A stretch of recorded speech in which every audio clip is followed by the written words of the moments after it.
Fadl.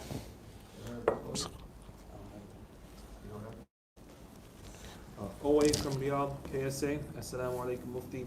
How does a student go from being, quote unquote, an introverted nerd to being a leader and able to deal with something like Goya Bean's incident? طيب. بسم الله الرحمن الرحيم. الحمد لله رب العالمين.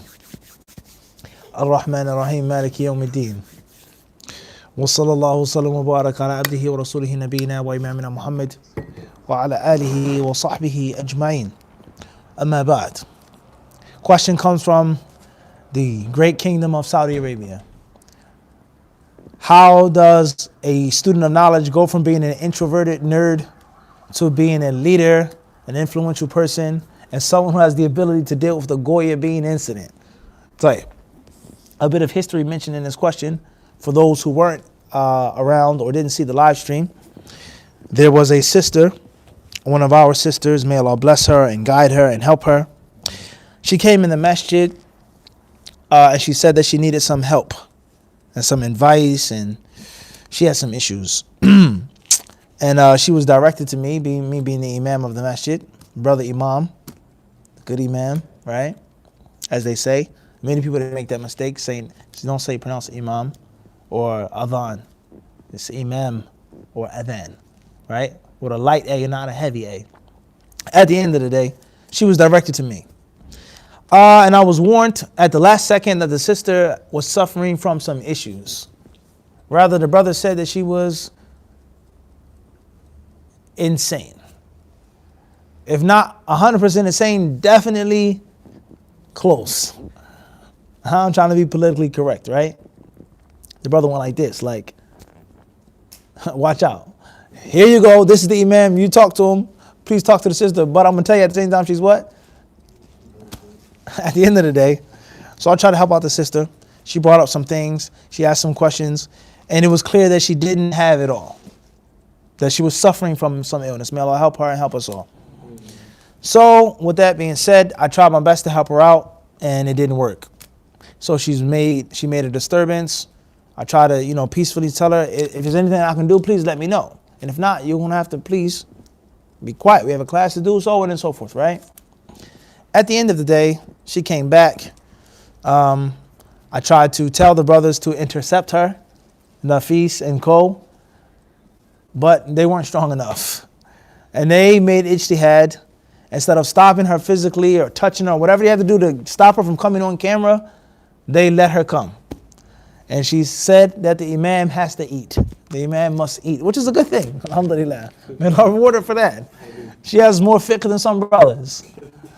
I want to mention the brothers' names, whether it be Abu Sa'id or other than him.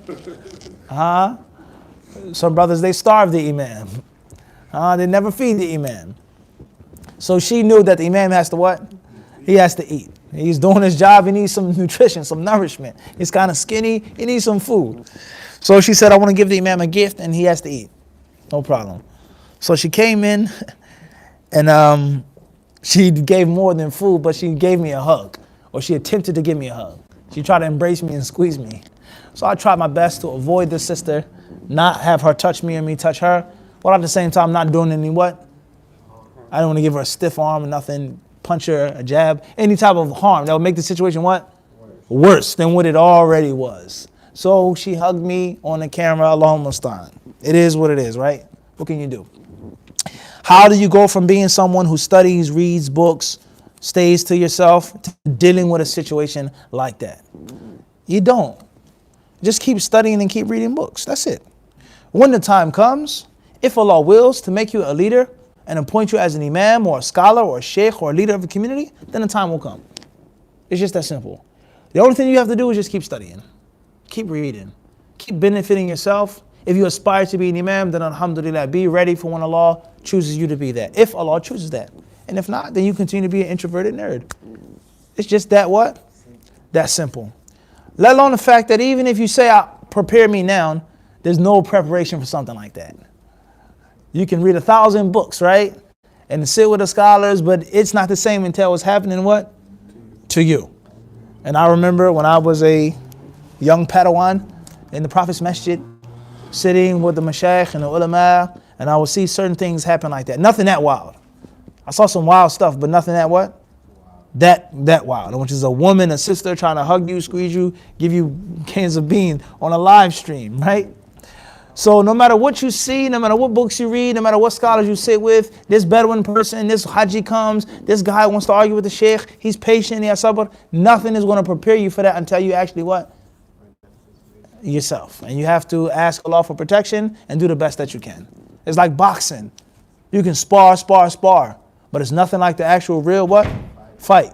That's why an experienced fighter is an experienced fighter. He's been in battles, he's been in wars. He's trained and he's also had actual fights in which he's learned theory and practice. So there's nothing you can do but seek Allah's help. There are principles, be patient, don't make the situation worse, as I just said. The hadith of the Bedouin man who came and urinated in the masjid. Those are principles that we know, alhamdulillah, we learned from our scholars in Medina. Do not make the situation worse than what it already is. All right? Sacrifice yourself for the sake of knowledge. Don't worry about your own personal comfort. For the sake of teaching. We've learned these principles, but the practical stuff you can only learn what? In the field, in a real fight. It's just that simple. And you don't know what's in store for you until it happens. So ask Allah for protection. Try to learn as much theory as you possibly can. Learn as many principles as you possibly can. See what you possibly can from the scholars of Islam. But you don't know what to do and how to do it unless you're in that what? That situation. You can forget everything. Split second decision, right? What are you going to do? Are you going to step away? Are you going to turn the chair and fall out the chair? What happens if the chair fell over? Right? Bang the sister in the face with the butt of the chair. She's mentally disturbed. Push her away. Get up. Uppercut her. What are you going to do? Watch the Matrix, huh? Allah musta'an.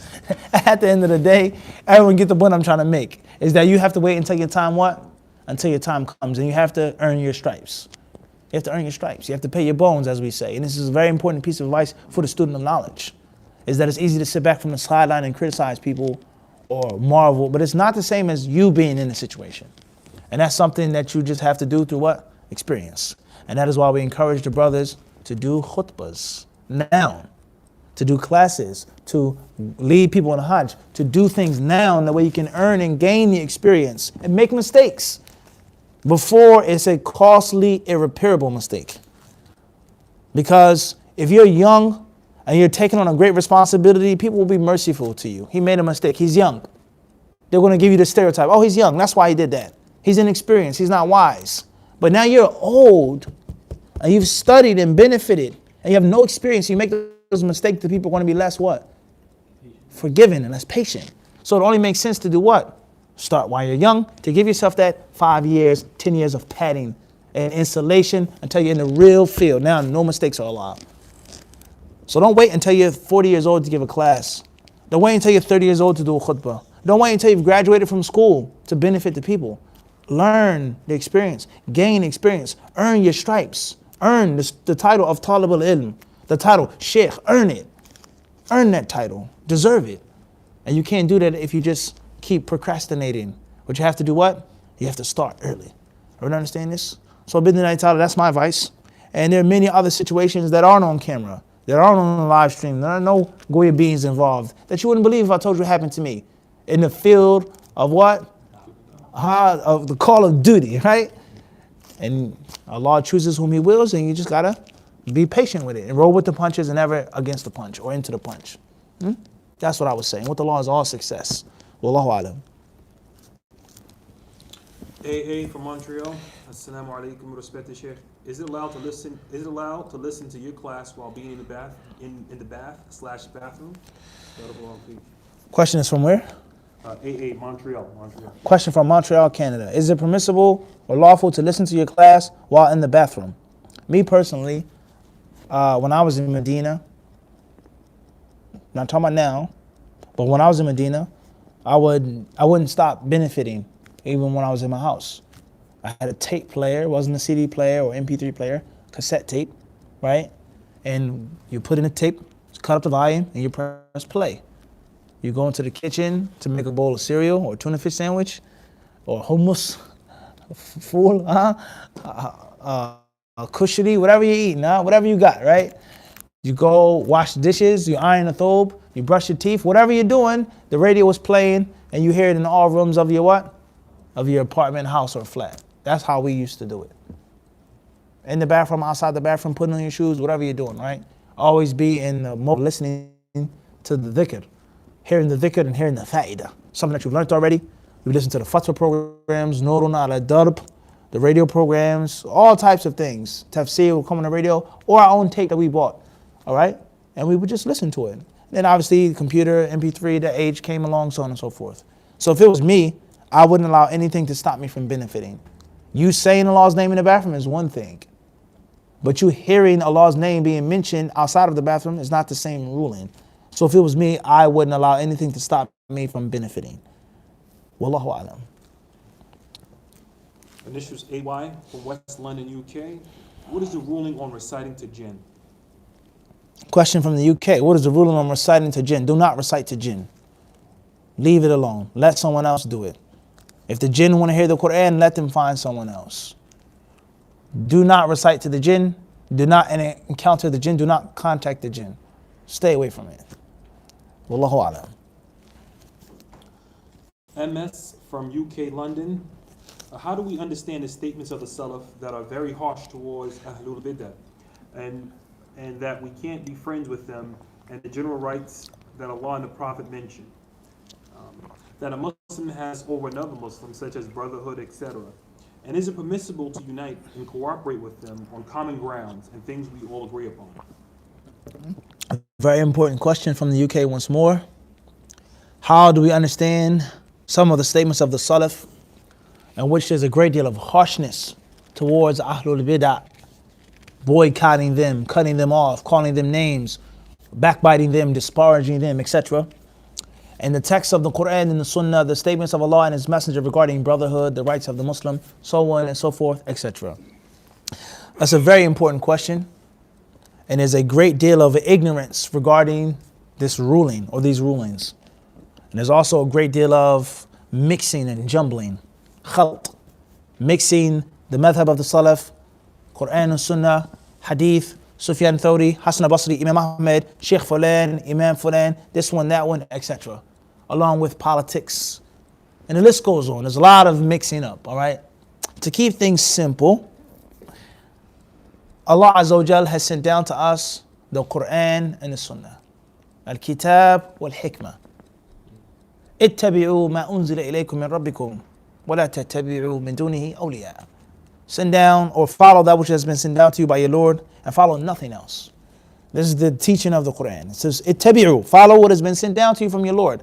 And the only thing that's been sent down by Allah is Quran and Sunnah. All right, so that's the first principle. Secondly, who could understand the Quran and Sunnah better? Who could interpret the Quran and Sunnah better than the Muslims, or the most pure, the most pious, the most knowledgeable, the most brave, those who have the best understanding of the Arabic language, and they were the Salaf Salih. So there's no doubt about that. However, the interpretation of the Quran and Sunnah is one thing. Their specific ijtihad and their views and what they thought and tried their best is another thing. So if we have a clear-cut ruling from Quran and Sunnah, crystal clear, and a statement, a vague statement, or an isolated incident, or whatever from this tabi'i or this companion, of course we want to take the clear teaching of Quran and Sunnah. Now if we have all of the Sahaba agreeing on something, all of the Salaf unanimously saying this is what it's meant, or this is what we used to do on the top of the mountain, that's one thing. That's one thing.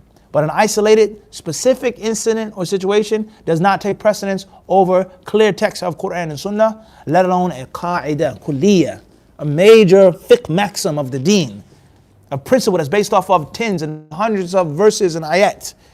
Hadiths cannot be abandoned for what Hassan al-Basri said or Imam Ahmed or this one. Abadan. Cannot be abandoned. It just doesn't work like that. Rather, the ulama of Islam, they will not implement a hadith, not act upon a hadith because of it clashing with principles that are agreed upon. Whether that's right or wrong, but I'm trying to prove the concept. That this is a qa'idah. This is too strong for this one specific hadith, which could be authentic, maybe it is, etc. It's too clear and it's too vague. So if that's the hadith of the Prophet, according to some scholars, how about the statement of a tabi'i or a sahabi? Are we understand this? That's first and foremost. let alone the concept of interpreting hadiths. There are general hadiths, specific hadiths, nasikh, mansukh, etc. If the words of the Prophet can be interpreted, if the words of Allah are understood in a certain light, then how about the statements of these Salaf as-Salih? Everyone understand this or not? So therefore the Quran and the Sunnah, they both teach us how to deal with each other. We just mentioned this last Friday. The tunic of brotherhood, right? The frock of sisterhood, the fabric, Suratul Hujurat, how to live together and what to avoid and stay away from. We mentioned this last Friday, right? With regards to two things which will destroy and rip the shirt of brotherhood apart. Backbiting, spying, so on and so forth, right? So the Quran and the Sunnah clearly teaches us the specifics and the general points of how to live as brothers and sisters.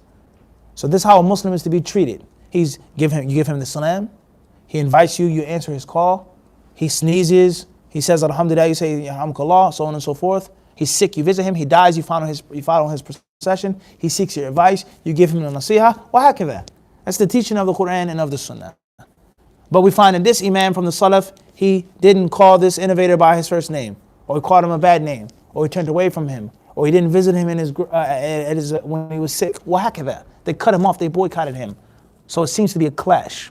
But in reality, there isn't a clash. And that's because the Quran and Sunnah also teach us is that some Muslims are to be boycotted. Some Muslims are to be cut off. Whether it's a benefit for us, protection for us, or whether it is a punishment for them. As certain Muslims, you don't give them that amount of respect and love and brotherhood if they do things which are clearly in contradiction to Allah and His Rasul. Everyone understand this? And that's how we understand those different statements of those Sahaba and of those Tabi'een. So someone who is an open public caller to innovation, and he's calling people to disobey Allah and His Messenger, no matter what his interpretation is, the bottom line is clear bid'ah. That's one thing. That's one thing. Someone who is a follower, different story. Someone who's practicing the Sunnah, who went to school, who graduated, who learned, and he refuses to get on not his knees, his hands and his knees, and lick the toes of this scholar and say, Naam ya Sheikh, you're right in everything that you say. Even if the dalil is against you, even though you live in a different country, even though you have liars and two-faced backbiters in your inner circle feeding you false information, you're right, yeah Sheikh, we agree with everything that you say. And even though it doesn't make any sense, and it's against what you yourself taught us, we agree with everything that you say, yeah Sheikh. And you have the ultimate autonomy over all of our ulama. Anyone who doesn't take that view is boycotted. Don't call him by his first name. Don't benefit from his classes. Don't. That person is not a caller to innovation. That person is not a part of a sect of innovation. He's a scholar or a student of knowledge on the Sunnah with ilm who refuses to be a boot kisser and a bootlicker. Who refuses to be a muqallid. Who refuses to basically make ibadah of a scholar and put him on a pedestal that Allah and His Messenger did not put him. That's a different story. Are you saying he's a Qadari? What is his bid'ah? What bid'ah did Fulan make? What bid'ah did he make? Qadariya, Jam, what bid'ah? He made mistakes. All mistakes bid'ah now? So you yourself, in misunderstanding those athar, abusing them, you're not even implementing it in the correct way. Because they did that with people of what? Innovation. What's his innovation? He talked about the scholars. Is that innovation? He went here. Is that an innovation? For argument's sake, you're not even upholding what you're claiming to what? Uphold, which is already wrong and incorrect. Everyone understand the point? So this is the fitna that we live in today. People who are known to be on the Sunnah, to have benefited, to have learned, and who wish to teach it, are warned against and attacked and slandered under the guise of the Salaf refuted Ahlul Bid'ah, and the Salaf were harsh against Ahlul Bid'ah. Okay, who deemed this person to be from Ahlul Bid'ah? Sheikh Fulan did. Okay, and another Sheikh said that he wasn't. Now what? Who do we take? Sheikh Fulan is the ultimate authority, of course, as I just said. And that can't be Islam, in which one scholar has the keys to all the scholars' doors. He opens and closes as he wills. What happens when Sheikh Fulan dies? Or what happens when Sheikh Fulan himself recants a statement? Or when someone refutes him? And it's just a mess. And it doesn't end anywhere, except in the chaotic scene of dawah to this day. And the people who barely want to practice the Sunnah, let alone the non-Muslims, the Jews, the Christians, the atheists, these people, they run amok. Making centers, making buildings, and we just sit back fighting and cursing each other with nothing. This is the reality, and this is what has happened over the last 20, 25 years. All right? So that's the bottom line. The Salaf dealing with the people of innovations, this person is not from the people of innovations. And even if a scholar did say he was from the people of innovations, that's ijtihad of that sheikh. And there's proof and there's evidence on the other side. But of course, we don't know about that proof and evidence because you can't listen to nobody else. And you can't read anything. Only listen to what this sheikh says. You're a total muqallid. And he has wrote a book this thick in defense of himself, in which he has all of his statements, the recordings, the dates, the witnesses, proving that this sheikh is a liar. He's a kadhab. And proving that this sheikh, if he's not a liar, he's utterly mistaken. And he's wrong. And this chapter right here is just the chapters of the mistakes of Sheikh Fulan. His akhta' and aqidah and minhaj. Qala ibn Taymiyyah, Fulan. His akhta', his mukhalif of the ulama. But of course, you'll never ever know about that because you can't read it. You can't listen to it. Stay away from them. You're just in a circle of taqleed and there's nothing else outside of that circle. And we know that that's not what? That's not Islam, let alone common sense. And which you never ever hear the argument of the next person. And just yesterday, he was a great scholar of Islam. Now he is an innovator. If he was an innovator from day one, of course you say don't read his books. But this person himself was praised by this sheikh. He said he was a mujahid. He called him a mujahid, a warrior in the cause of Allah. And now he's worse than the Jews and the Christians. Come on, man. Are you serious? And on top of that nonsense, these are the books that he wrote in his defense. And these are the tapes and the lectures that he gave clarifying his position. And that Sheikh Fulan is wrong in his tabdi'. And the truth is with me. And the ulama with me in this view and that view. And even if I was wrong or if we differed, at the end of the day it's an issue of ijtihad. So how can I be a mubtadi'? And how can you force the other people to call me and deem me a mubtadi' and an innovator? And it trickles down. It goes from Mecca, Medina, Yemen, all the way to the UK, to America. Anyone, Sheikh Fulan said he's a mubtadi'. And anyone who's he's a mubtadi'. And anyone, and then it goes, and it's just a list of dominoes. Everyone's a mubtadi'. This is nonsense. And this is what has happened to the da'wah of the Sunnah over the last 20, 30 years, whatever the case may be. And it's only getting worse. And now look now. Who are they talking about now? Who are they refuting now? The same scholar yesterday that was the harshest one against that one, he himself is now what? Don't leave off him. We come with this fancy word that the people can't even pronounce. They don't even know how to say the word. Make a new name. You can't, are you going to, for that top, every 5 years there's a new fitna that comes up and a new special exotic term is used. We heard hadadiyah and this and that and flan, now it's this. It's the same game being played over and over again. And you're the poor hamster or guinea pig spinning in the wheel. Being fed and being given the information and you keep spinning in the wheel. So we have to wake up. What is Islam? What is the Sunnah? What did the Salaf actually do? How did they deal with people? And last but not least, the last thing that I'll say with regards to every effort that you'll find of how the Salaf deal with Ahlul Bid'ah, and we have proven there are other narrations in which they did deal with them and take from them and teach them and so on and so forth. So what are you going to do with that now? Unless there is an interpretation and there's an understanding, like we just said. But it being absolute black and white, it can't be right. Not from the proof of the Quran and Sunnah with regards to brothers, sisters, nor from the actual athar of the Salaf themselves. I would understand this, but it's very simple and it's a very easy game. We have the scholars. We learn from the scholars. The scholars know us. They praise us. Only take from us and take from those whom we say take from. Once we can control the outlet of information, we can tell you to do whatever you want to do.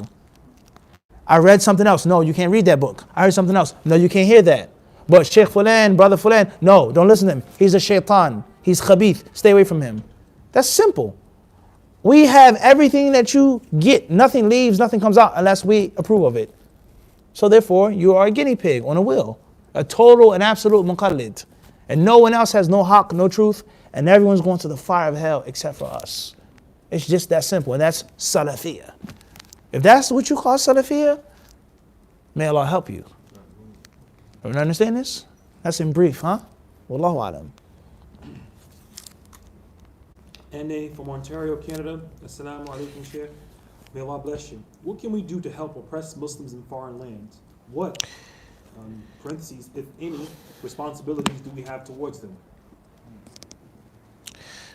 Question regarding what can we do to Muslims who are being oppressed in foreign lands? What is our responsibility towards them, etc.? It's a very difficult question. And the reason why it's difficult is because It depends on what type of life you want to have in your Western country. How do you want to live? A friend of mine, a brother from the UK, I won't mention his name or what city he was from, we were sitting around joking one day in my library in Medina. And he was saying, we were talking about what's going on overseas, so on and so forth. This was years ago. And he said a joke. He said, Mufti, he said, I'm not saying anything that's going to endanger or risk my comfortable living in the UK. I want my hot tea and my hot shower. That's what he said. We were joking around, but it's a serious statement. That if you say certain things or do certain things or take certain positions, or even if you're just aware, it's going to have an effect on your life in the Western countries. Everyone understand this and that? We know that's a fact. All right? So it depends on what you want out of life. You want to have a fine, comfortable life at the expense of being deaf, dumb, and blind and oblivious to what's going on in the world? Tfaddal, like most of us do. 9 out of 10 of us. If you actually want to be aware and say something and take a position and try your best to help, then it's going to come with some sacrifices. It's going to come with a cost, whether it's the cost in the airport, or whether it's the cost with immigration, or whether that's the cost with jail, or whether that's the cost with friends, or whether that's the cost with being ostracized from your community and labeled and called a name, etc. And of course, there's some people who paid the ultimate price, what was their life, with their life. So that's the bottom line, all right? If you don't know what's going on in the world today, then Allahul Musta'an. What's happening in the Muslim countries, how they live, their standards of life, the quality of life, the oppression, the dhulm, Allahul Musta'an. Yani. It's the bottom line, all right? So if you have the ability to make dua for them, you pray for them. If you have the ability to send them money, you send them money. If you have the ability to physically help them out, you physically help them out. If you have the ability to say something and to speak out, then that's what you do, according to the best of what? Your ability, but to know that nothing comes for free. Nothing comes for free. Everyone understand this? You want to have a certain lifestyle, it comes with certain things that you must relinquish and and do away with. You want to have this type of lifestyle, it comes with certain things. So you have to pick and choose and prioritize what's worth your time, your money, your effort. That's my advice with regards to the situation of the world today. Wallahu a'lam. BM from Toronto, Canada. Sheikh, what should a sister do if brothers are approaching the sisters in public and proposing continuously and constantly, and the sister continues to decline, but the brother is still persistent and still asking? Type. A sister is approached several times. She refuses. She turns the brother down. She rejects him. What should he do, or what should the sister do? Well, sometimes a person can play hard to get, and sometimes a person may not be interested. It's reality. It may be a sister, she may like the brother, or the brother may like the sister, but they just want to what? Play hard to get. Or if you want me, you have to prove that you want me. You have to be worthy. Look at the animal kingdom, right? Before the female allows any mating, the males have to do what? You got to fight. The victor is the only one strong enough, to impregnate me. I can't bear weak cubs. Allahu Akbar. I'm not bearing the lineage of a weakling. It's just that what? That simple. And oftentimes the female, she plays what? Hard to get. You have to catch me if you want to mate. This is a reality. From cats, small cats to what? To big cats. You with me up to the key or not? So sometimes somebody plays hard to get to prove that a person is strong, that a person is skillful, that a person knows what he's getting. I'm not just no quick, simple, easy type of thing you find, you know what I'm saying? You gotta, want it. That's one scenario. Another scenario, the sister's not interested. She doesn't want the brother. No, thank you. Shukran. Jazakallah khairan. I'm not stuck up. I'm not hard to get. I'm just not, what? You're not my cup of tea. You may be coffee. I'm drinking tea. I'm just not your type. Get the message. I do not what? I never did. If I wanted you, what? Everyone understand this? It's just that simple. So oftentimes people, they differ on when to draw the line between she's playing hard to get or person is not interested at all. And anyone who really wants to know the truth, they can see clear signs. Clear signs. Everyone understand this? If you live in a delusional world, a fantasy world, a world of lying, then that's what? Total different story. And that's fine. You can live a fool's life, but you will reach a fool's end. As the wise man once said. You live a fool's life and you what? you reach a what? A fool's end. Everyone understand that? So it's just that simple. So therefore, if the sister rejects you, she turns you down. Or if the brother rejects you, he turns you down. Directly or indirectly, try again. Maybe they are playing hard to get. Or maybe it's not the right time on what you asked. Maybe you need an in-between, a middleman, shafa'ah, right? Intercession. But if you've done those things, and it's clear and obvious that they're not interested, don't harass them. Don't annoy them. Because that's prohibited in al-Islam. As Allah mentions in Surah number 33. Those who annoy the believing men and women, they have a sin, a great sin, annoying people, harming people, harassing people. Don't do that. The next piece of advice is to the sister or the brother. Maybe you're doing something which continually attracts the customers. Maybe you're so beautiful and pretty. Maybe you need to cover up better. Your face is a fitna. It's reality. You may be that beautiful, mashallah, and a brother can't say no. I know she's going to reject me. I don't have enough money. I don't have enough muscles. I don't have enough knowledge, but she's that pretty. La ilaha illallah. I'm going to take my chances. We making this up, all I mean? It's a reality. Or brother, he may be that, mashallah. 6'5", mashallah. You know, the beard. Allahumma barak. Maybe a fitna. Maybe a fitna for the non-Muslims. It may be a problem. Maybe you need to wear niqab after Qawi. Or Khalid. It may be too much for you. It may be too much for the people. So oftentimes you have to look at what you're doing. You may be a magnet and an attraction to the people. You need to do what? Tone it down a bit with the color coordination. Tone it what? Tone it down a bit. Kufi, thobe, is all the socks and sneakers match. Do what? Tone it down a little bit, akhi. Or you're working out. Maybe you have to wear what? A shirt.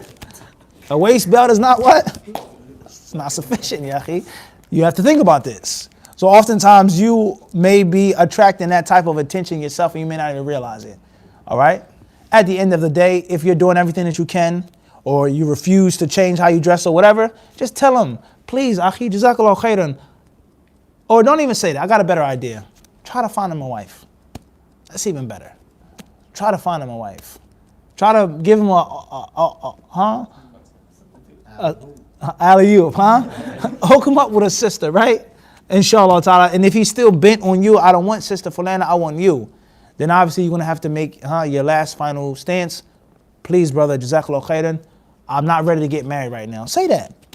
Or, whatever the case may be. And please, it bothers me, or if you keep coming up to me. And if he refuses, then maybe you need to talk to a male relative, a brother, in which you can pull him to the side. Listen, akhi, shukran.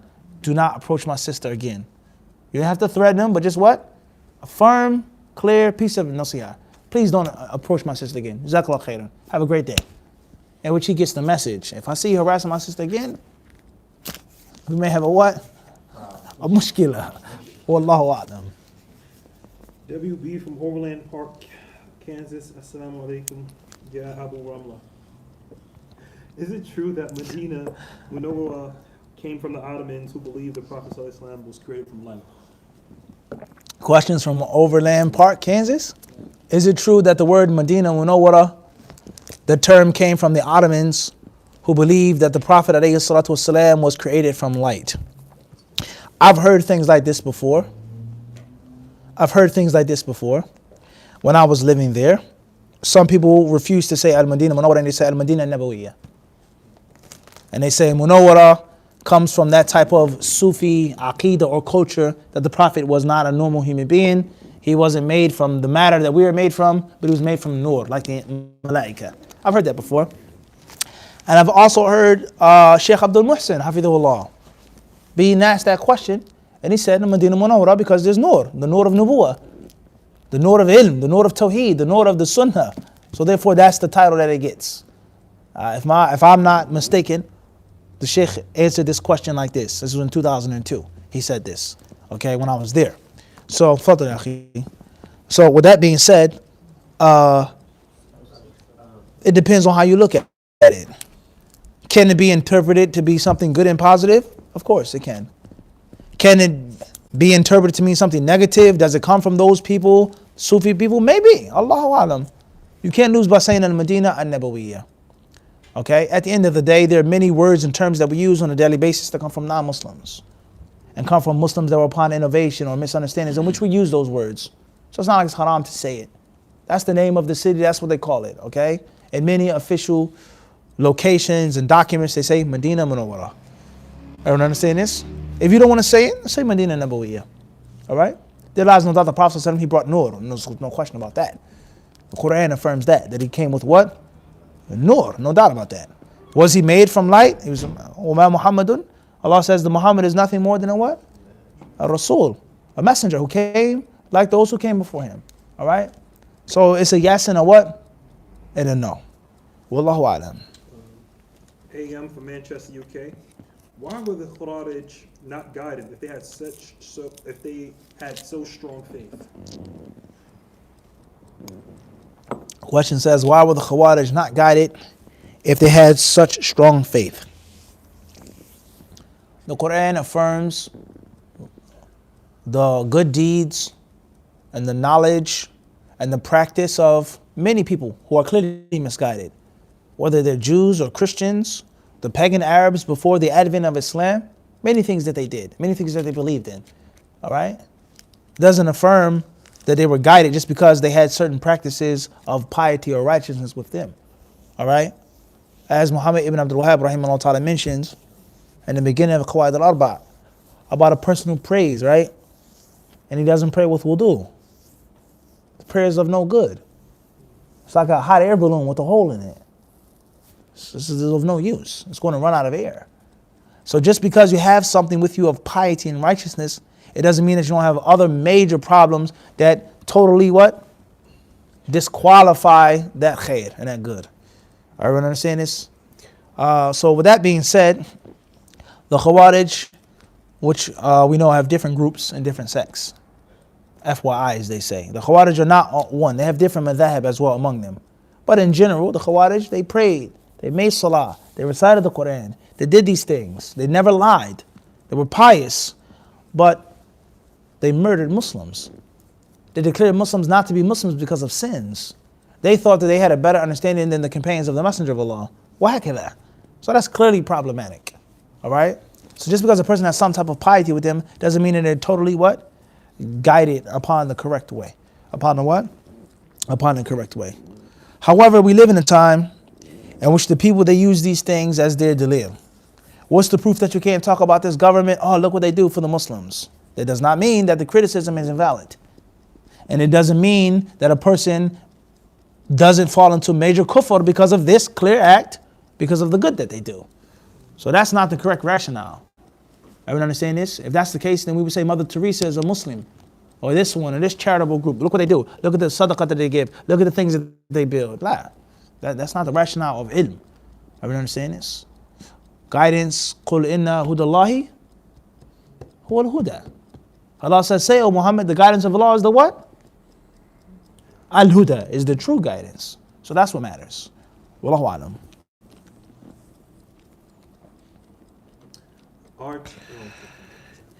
IR from Detroit, Michigan. What's the ruling on making your sunnah prayer in the same spot that you made your fard prayer? There's nothing wrong with making a sunnah prayer in the same spot. It's fine. Some of the people of knowledge, some of the Salaf Salih would get up and move to another place, to have another part of their land testify for them on the Day of Judgment. La ba's. If you want to make it in the same place, la ba's. There's nothing wrong with that, inshallah. ES from London, UK. What is the ruling on the methods used to beautify eyebrows in Islam, such as trimming and plucking? Question is from where? From London, UK. From London, UK. The eyebrows should be left alone. They should grow naturally. They should grow naturally. Me personally, even with the concept of a unibrow, as they say, just leave it. Leave it how Allah made you. That's the best thing to do. If it's something which is unsightly and abnormal, totally abnormal, there's nothing wrong with getting it augmented, inshallah, changed. Bidhnillahi ta'ala. As far as making them thinner, making them curved, making them hooked, making them look more appealing, more attractive, then that should be avoided. As the Messenger of Allah alayhi salatu wasalam has clearly mandated, the curse being upon those women. So that's the best thing to do, and that's the safest thing to do. As far as the ulama and what they say about this issue, there's a very long discussion. Can a woman trim her eyebrows or pluck her eyebrows if she's married? if she's single. So that's a long discussion. The best thing to do is to avoid it and let the eyebrows be natural. Wallahu alam. You are from Wilmington, Delaware. Assalamu alaikum. Is there any hadith about tall sahabiyats? My daughter is 13 years old. She is 6 foot and she wears a size 15, mashallah. And we are dealing with body image thing. Well, we are body? dealing with body image issues. Type. Question says, is there any hadiths or are there any hadiths or athar narrations regarding tall female companions? My daughter's 13 and she's already 6 feet. She has large feet, so on and so forth. We're dealing with some issues, insecurity, etc. I don't know of any narrations of the companions, especially women, that were very, very, very tall. I don't know of any of them. Allahu alam. If someone does, please share them with us. At the end of the day, insecurity is a reality of human life. All of us have insecurities, one way or another. People that are big want to be thin. People that are thin want to be big. The young people can't rush to get older. How old are you? I'm 6.5. I'm 6 going on 7. Everyone wants to get older fast, right? People want to drink. They want to drive. They want to carry guns. They want to smoke. They want to get tattoos. They want to look hot and sexy. They want to grow up too fast. And the people that are older, they want to do the same thing. They want to shave their beards.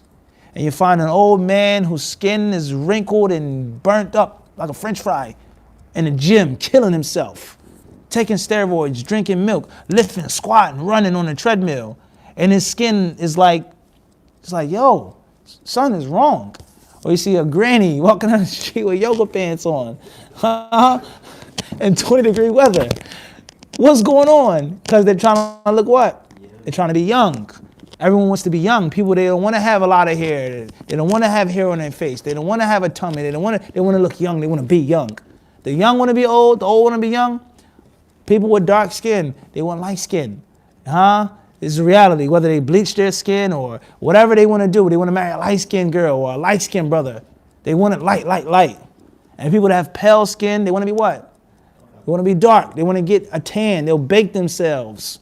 Go on the lights for hours, sit on the beach, and literally have their skin become crinkled up and fried in the sun, putting on sunbathing lotion or whatever, suntanning, baking in the sun with your odor exposed, just because you don't like how pale you are. Something's wrong. People that come from the urban cities, they want to be suburban and classy and this and that. And those who come from the suburbs, they want to be what? Tough and hard and walk with, It's the insecurity of the human being. People always want to be the opposite. They want to do something to be something that they're not. All right? And most people are unpleased or displeased with how Allah made them, unfortunately. Wala hawla wala quwwata illa billah. On one level or another. Some of us are worse than others. Some of us are better than others. I have 90%, alhamdulillah, confidence, or I'm pleased with how Allah made me, but I wish I didn't have this. Or I wish this was bigger or smaller or lighter or darker or etc. Some of us have more insecurities, what? Than others. And some of us who are total wrecks, in which we can't stand the way we look. And we spend an hour in the mirror trying to do this and trying to get this and trying to pick this out. And we're afraid about what people look and say and think about us. This is a reality of humans, men and women, all right? So it's a big problem. If there were 100 narrations of tall sahabiyat and your daughter still felt insecure, she would be insecure. And the only cure to this is you to sit down and talk with your daughter and explain to her that you are beautiful and that you're a queen. You're my queen, being my daughter. You're my princess, being my daughter. And it doesn't matter what the world thinks about you, because I think that you're beautiful. And I think that you're lovely, and there's nothing wrong with tall women. Rather, the best supermodels are the women that are what? That are tall. This is a reality, and there's a great deal of science and psychology that goes into a tall woman being considered to be attractive. Whether it's the length of her legs, whether it's the shoes that she wears, whether it is the width or the span of her rib cage ratio. Shorter woman has a shorter flank. Well, heck of that. Her fingers, her arms, the way she walks, and the list goes on. Other acts of sexuality, psychology that goes into a what? A taller woman. So if push comes to shove, for argument's sake, it's not wrong with being tall. People like tall women. And if that wasn't the case, that's how Allah made you, and I think that you're fine. You have big feet, alhamdulillah. Some people have small feet. MashaAllah, what can you do? I'm naturally like this, you're naturally what? Like that. What's the big deal? As long as you find someone that loves you, that treats you well, that respects you, who's attracted to you, that's all that matters. And I will personally say, from having children and being a counselor of many other children, is that, like I said, insecurities and lack of confidence, these things are major problems that our children face today. And that's from the internet, and that's from television, and that's from video games, and that's from pornography, and all things that people watch and join in which they hate themselves and they hate the way that they look. So these things are poisonous, waliyadu billah. Venomous. Poisonous and venomous. If you bite it, it poisons you, and if it bites you, it gives you venom, not poison. Everyone understand this? Poisonous and what? And venomous. All right, so you have to teach this to your children. You are a Muslim. Allah Azza wa Jalla created you. He fashioned you. You're so widukum. Allah is the one who gives you your surah. No one else. Be pleased with what Allah has given you, and there's good in every single thing. The insecurity could be something which can make you or break you. All right? Being tall doesn't make you any better than being short. Being short doesn't make you any better than being what? Tall. You can be light-skinned. You can be dark-skinned. You can be skinny as a stick. You can be fat as this. You can be thick like... It doesn't matter. What's important is your personality, your iman, your khuluq, your mind. That's the thing that survives. All other things come and go and they fade. Everyone understand this? So there's nothing wrong with being tall. There's nothing wrong with having big feet or small feet. There's nothing wrong with that, inshallah. If someone makes fun of you, that's fine. They can make fun of you no matter what you look like, no matter how you look like. And no one will be pleased with you, unless they are pleased with you. So this is something that you have to talk with your daughter and instill this in her mind, inshallah ta'ala. And maybe, inshallah, you find a young brother that will like her, that likes tall sisters, Maybe you find a brother who's short, that doesn't want a short wife. Or you find a brother who's 6'5" and he can't bend down, to a 5-foot wife and kiss her. Why can that? Only Allah knows what's in the brother's minds, right? Indeed. So that's the talk that I would have with my daughter if she had problems with the size of her feet and how tall she was. And beware of these illnesses. Beware of the internet. Beware of the media. Beware of games, videos. Beware of pornography. These things which make you hate the way you look and think that you have to be a certain way and walk a certain way and look a certain way just to make someone happy. And with Allah Azza wa Jalla is all success. From Initials AK from Columbus, Ohio.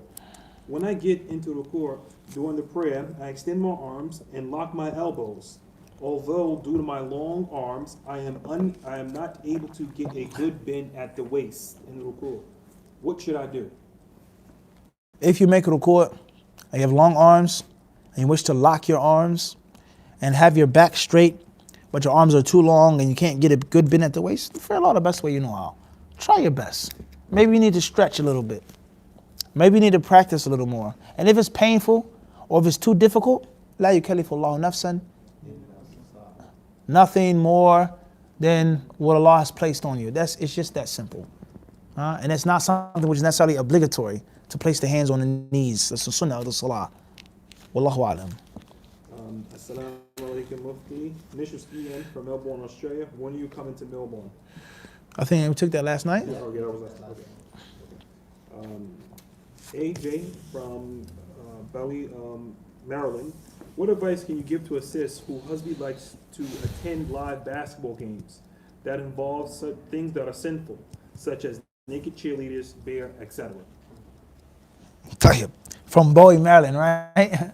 The brother likes to go to live basketball games, but they're naked cheerleaders. There's Bud Light, Budweiser, so on and so forth, all the haram things there. I would say find a pastime or a hobby or sport or sporting event that your husband will enjoy that doesn't include those haram things. Find an alternative. Find an alternative, inshallah ta'ala. Find something that he can enjoy, whether it's with you or without you, that doesn't include those haram things. Bi-idhnillahi ta'ala.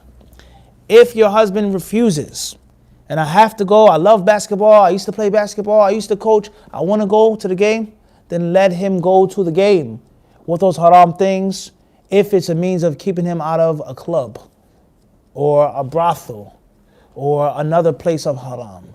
Because it could be what? 10 times worse. He could be spending his hard-earned money and his time, what?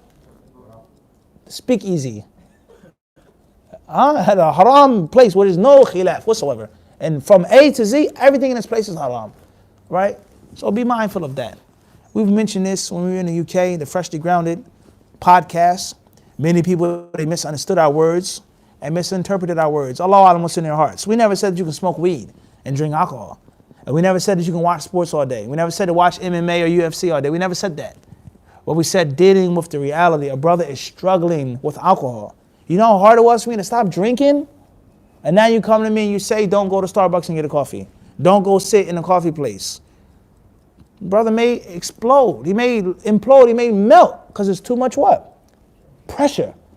It's just major jihad to me to stop going to the bar. Now I can't go to the Starbucks too because Chick-fil-A said don't sit in the coffee house. It's reality. A brother may have an issue with doing all types of haram things, watching all types of haram things, and then he can't go to a basketball game. He can't go to a football game. I'm not going there for the cheerleaders. I'm not going there to look at their short skirts and them jumping and stretching and flipping. I'm going there to watch basketball. Just keep it real, right? I mean, that's what? Just keep it reality. If I wanted to go for girls, I would be what? At the what? At a strip club with 100 ones or fives or other bills. Allah musta'an. Everyone understands?